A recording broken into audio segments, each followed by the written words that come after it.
والد صاحب نے لکھا ہے کہ قرآن مجید کی ان آیتوں میں خاص آیتوں کی تشریح کر رہے وہ میدان جنگ کی نماز کے بارے میں جو ہدایت دی گئی ہے اور رسول اللہ صلی اللہ علیہ وسلم نے جس طرح اس پر عمل فرمایا، اس میں آپ کی امت کے لیے چند بڑے سبق ہیں۔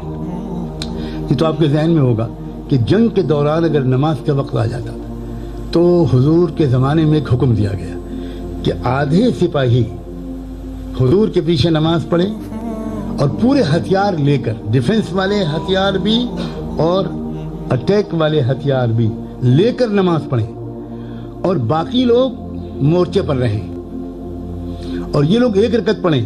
سوچیے، ایک رکعت حضور کے پیچھے پڑھیں، ایک رکعت پڑھنے کے بعد یہ لوگ پیچھے چلے جائیں اور یہ محاذ سنبھال لیں نماز کے درمیان۔ سوچیے ذرا،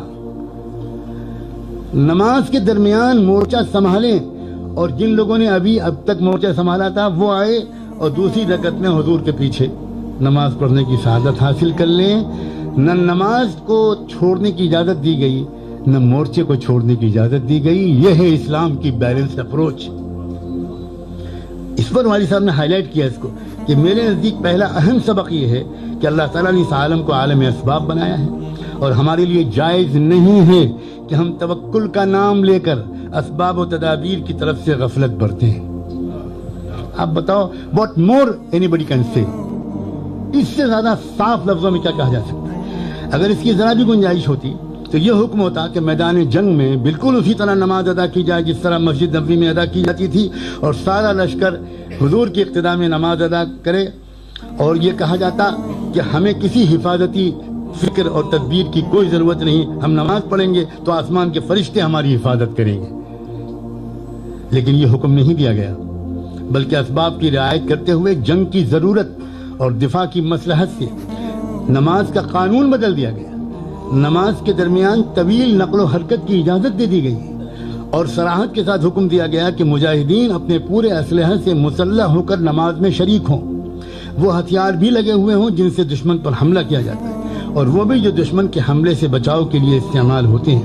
وَلْيَأْخُذُوا حِذْرَهُمْ وَأَسْلِحَتَهُمْ۔ جس امت کو یہ ہدایت دی گئی ہو، آگے وہ لکھتے ہیں، جس امت کو یہ ہدایت دی گئی ہو، جس کے پیغمبر نے اسی کے مطابق عمل کیا ہو اور یہی امت کو سکھایا ہو، اس کے لیے کیسے جائز ہو سکتا ہے کہ وہ اسباب و تدابیر سے غفلت برتے اور اس کا نام توکل رکھے؟ بہرحال یہ عنایتوں کا بڑا اہم سبق ہے۔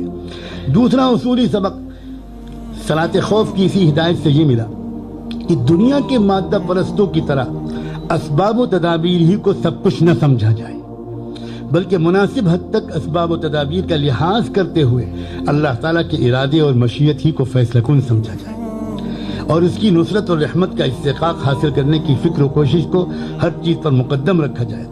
اگر یہ بات نہ ہوتی تو فوج کے کسی بھی حصے کو دشمن کے سامنے سے ہٹا کر نماز میں مشغول ہونے کی اجازت نہ دی جاتی۔ اس معاملے میں مسلمانوں کے بعض طبقے سخت افراط و تفریط میں مبتلا ہیں۔ اسلام کی روح اور اس کی تعلیمات سے مطابقت رکھنے والی بات وہی ہے جو صلاۃ خوف کے بارے میں قرآن مجید کی ہدایت اور رسول اللہ کے عمل سے معلوم ہوتی ہے۔ تو یہ ہے اپروچ ہے جس اپروچ کے مطابق ہم کو کام کرنا ہے۔